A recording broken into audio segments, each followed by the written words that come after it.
What's up, Glenwood? This is Mr. Wiedeman, and this is Balancing Chemical Equations. If you're going to follow along with me, go to my website, mrwiedeman.com, and I need you to download and have in front of you the Balancing Equations Worksheet 1.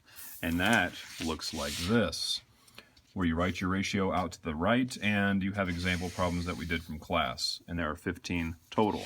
So print this worksheet off and just kind of have it with you when you're going through with me here.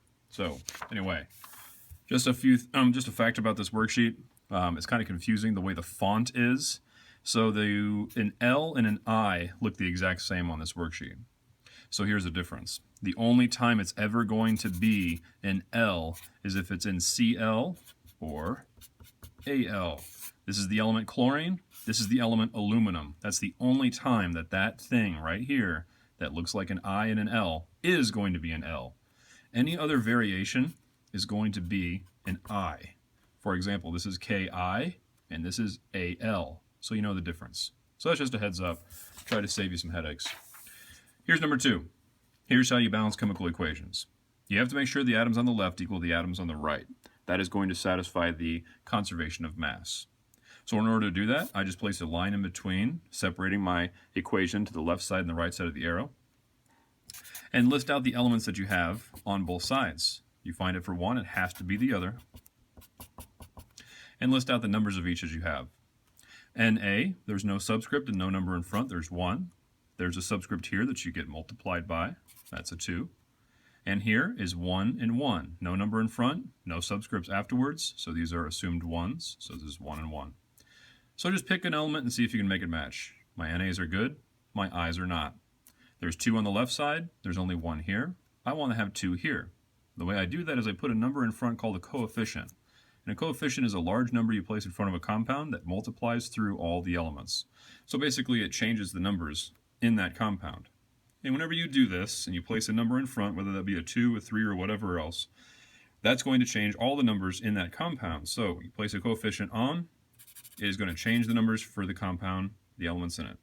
So I now have 2 Nas and 2 Is.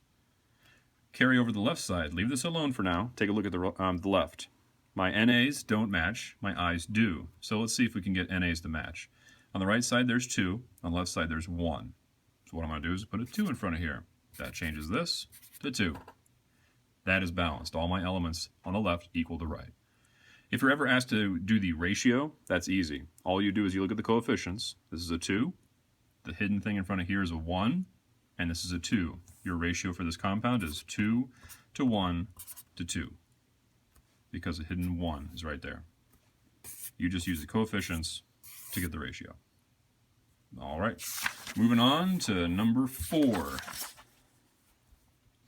Again, quickly separating it. List out the elements on the left and the right.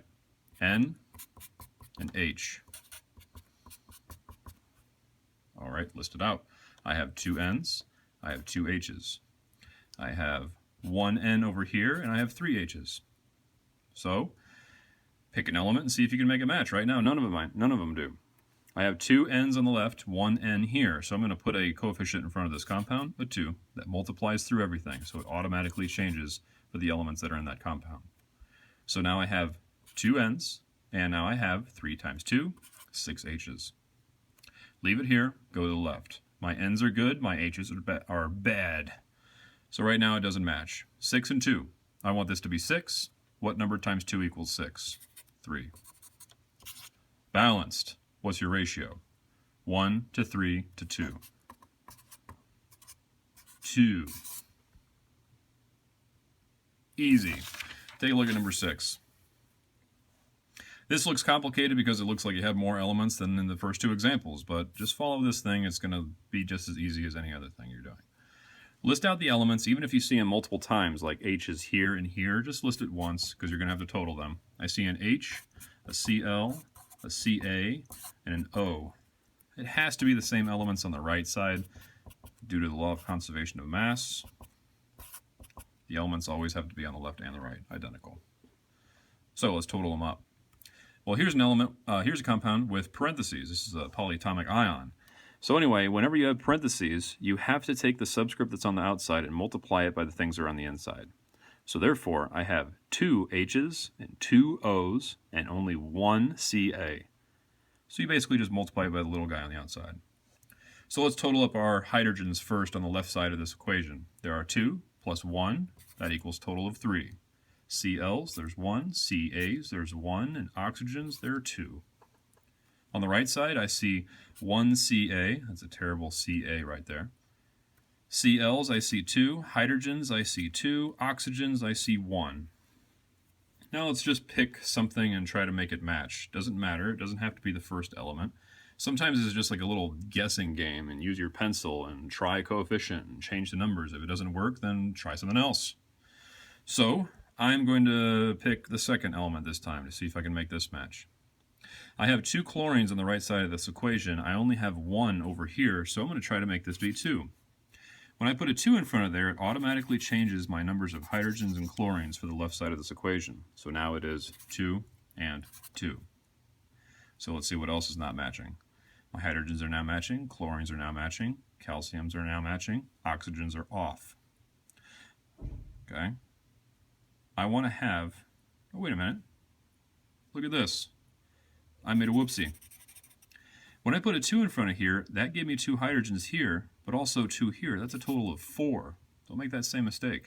Very easy to do. Total up all of your hydrogens. There's 2 here and 2 here. That makes it 4. So going back over here, hydrogen. I only have 2 and I want to have 4. What can I put in front of here times 2 to get 4? A 2. That's going to change my number of hydrogens and oxygens. So now I have 4 and multiply all the way through. You have 2. 4, 2, 1, 2. Balanced. What is your ratio? 2, 1, 1, 2. 2 to 1 to 1 to 2. That's the example there. Again, don't make the same mistake that I just did quickly doing this. Whenever you have something change here, like an H, you have to total it up with the other ones that are there. And that's how I got 4. So I'm going to teach you a trick here. Sometimes you don't need to separate things total. Here's what I mean. If you see a group that's on the left side of the equation and a group that's on the right, use it. List it out because it might help you. For example, on the left side of this arrow, I see a Ca, I see an SO4 group, I see an Al, and I see a Br. On the right side, you have to have the same things.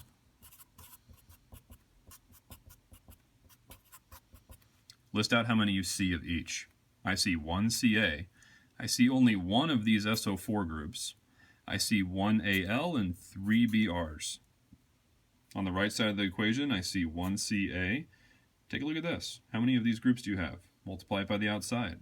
I see 3 total of those SO4 groups. 2 Als and 2 Brs. So again, just pick elements and see which ones you can make match. Calciums are 1. SO4s, they don't match. I have 3 on the right. I want to have 3 on the left. So let's put a 3 here and see what happens. That changes my numbers of Cas and SO4s. So this multiplies all the way through. This is now 3 and 3. Now I have 3 Cas on the left side and only 1 over here. I want to have 3. If I put a 3 there, that's going to change Ca and Br. So Ca and Br get scratched out. This turns to 3. 3 times 2 for Br, that equals 6. Moving back to the left, I have 6 Brs on the right, I have 3 Brs on the left. What number can I put in front of here will equal 6? A 2. That changes my numbers for Al and Br. I now have 2 Als and Br, 3 times 2, 6. 3 to 3 to 2 to 6. My trick that I showed you here is that when you see groups on the left side and the right side of chemical equation, list them out as if they were single elements, and sometimes that'll help you, save you a little bit of time. The ratio here is 3 to 2 to 3 to 1. 3 to 2 to 3 to 1. All right, last one that I'm going to be doing with you, number 14.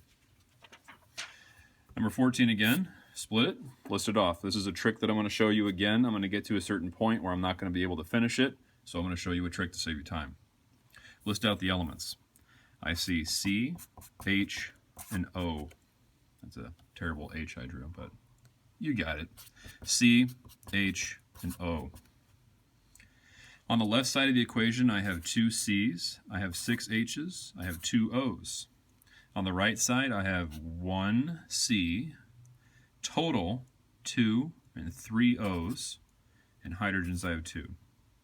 So let's just try to make our carbons and hydrogens match first. So I have 2 over here, I want to have 2 here, so I'm going to put a 2 there. That's going to change my elements for carbon and oxygen. Carbon and oxygen change. Okay? So now I have 4 oxygens plus 1, that's going to be 5. Carbons, I now have 2. Hydrogens, I want to have 6 on the right side. So what number can I put in front of here times 2 equals 6? A 3. So that's going to change my numbers for hydrogen and oxygen again. Cross it off. I now have 6. I have 6 hydrogens. I now have 3 oxygens here plus 4. 4 plus 3. Okay, I now have 7 oxygens total on the right side. So let's make our oxygens match. Is there any number that I can put in front of here times 2 would equal 7? The answer to that question is no. And that's a problem. I need to have a number I put in front of here times 2 that'll equal 7. There is no number that'll do that. Okay, and it has to be a whole number. You can't have half numbers or whatnot. So here's a trick I'm going to show you. If you ever encounter that problem where you have an odd number, for example, that you need to multiply to get like 7 divided by 2 or whatever, I want this to equal 7. There's no way it can. Take your numbers you currently have and double them up. So I'm going to turn this 2 into a 4. I'm going to turn that 3 into a 6. So that's going to change all of my numbers now. Let's see what we got. I got 4 carbons. Let's do our hydrogens now. I got 12 hydrogens. 4 carbons, 12 hydrogens. Right here I have 4 times 2, that's 8. And I have 6 oxygens. So 8 plus 6, that's 14. Let's go over to the left side. Let's make these carbons and hydrogens match.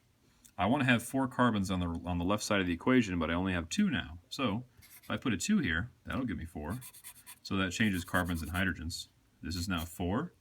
It's 2 times 6 is 12. So those numbers match. Now I have 14. What number can I put in front of here times 2 would equal 14? Now there's a number that actually works. So the trick was, I encountered a problem right here, so I tried doubling up my numbers. Now it works. And if I was using pencil, I would erase this and put these numbers there. Of course, I'm using permanent marker. Oh well, lesson is you use pencil. Ratio, 2 to 7 to 4 to 6. Got it? Those are all the examples that you're probably going to encounter in this class. And again, you use the strategies that simply that you just learned in here, and that's it. So basically, come with questions to class, ask me questions after you watch this video, and you will be good to go on balancing equations forever. Peace.